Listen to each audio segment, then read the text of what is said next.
আসসালামু আলাইকুম everyone, welcome back to my channel Alvi's kitchen. আশা করি আপনারা সবাই ভালো আছেন। আমি আজকে আপনাদের সঙ্গে শেয়ার করছি চিকেন কোরমা। আশা করি এই রেসিপি আপনাদের অনেক ভালো লাগবে। চলুন চলে যাই মূল রেসিপি।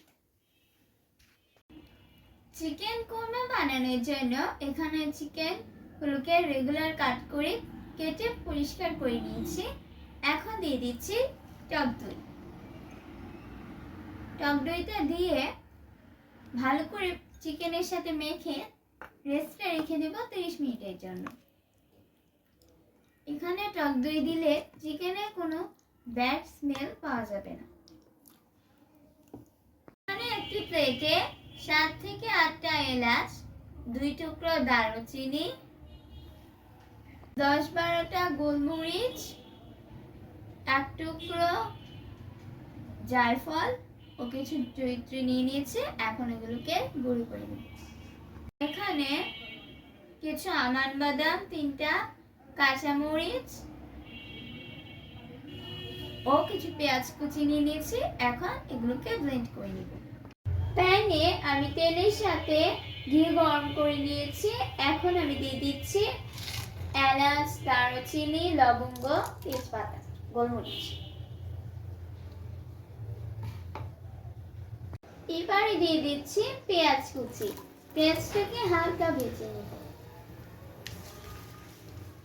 এবারে দিচ্ছি পরিমাণ মতো লবণ ও 1 চামচ আদা ও রসুন বাটা।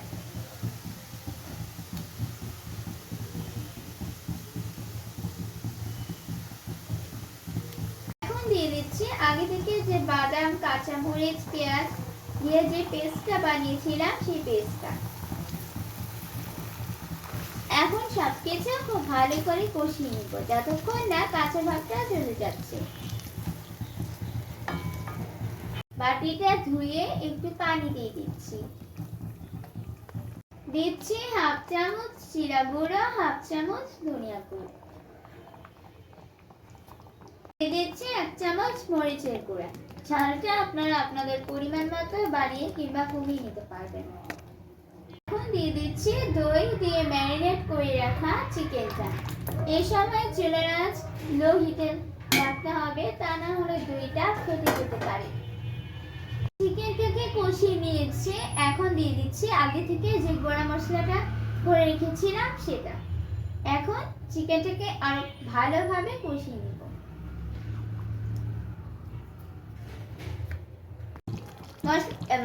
চিকেনটা কষানো হয়ে গিয়েছে, তেল ছেড়ে দিয়েছে। এবারে এখানে আমি 2 টেবিল চামচ গুঁড়ো দুধ 1 কাপ কুসুম গরম পানিতে গুলিয়ে দিয়ে দিচ্ছি।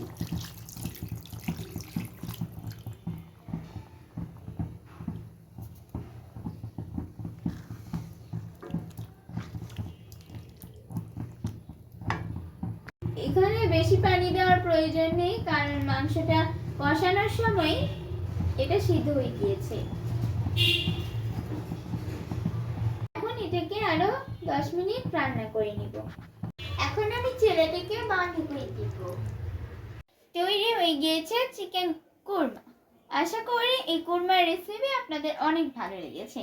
যাদের ভালো লেগেছে তারা অবশ্যই লাইক, কমেন্টস ও শেয়ার করতে ভুলবেন না। সেই সাথে আমার চ্যানেলটি সাবস্ক্রাইব করার অনুরোধ জানিয়ে আজকে এখানে বিদায় নিচ্ছি। সবাই ভালো থাকবেন। আল্লাহ হাফেজ।